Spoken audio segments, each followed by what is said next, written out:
U sali gimnaziji Laza Kostić otrimani nastup Kamernoho nacionalnog orkestru, a potim predstaveni zbornik tekstov z festivalov malih scenskih formoh Jura Paparhaji. Potim odbavena predstava na terapiji u Milevi u vivodzenju kulturno-prosvitnog društva Doksko Cura u režiji Katarini Fejdi. Dzivčata Zosko Cura še prvi raz v Lonju predstavili na našem festivalu i to ta ih prešloročna predstava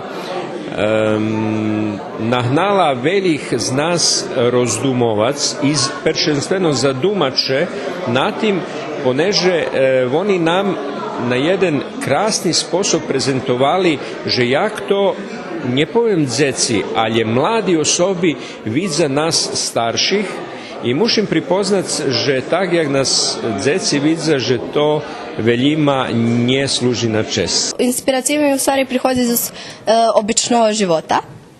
Počimše uglavnom, teraz prišli časi, že šitski nervozni, šitski tak zebehaju, užim šitsko češko, jednostavno šadi muša behati nie rozdumuju o nejakih vrednejših, odnosno bitnejših stvaroh od penježu i takih stvari.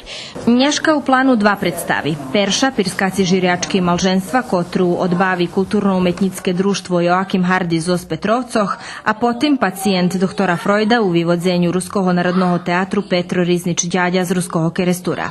12. festival kratkih scenskih formov zaveraše na jutre, kad budu odbaveni 3 predstavi.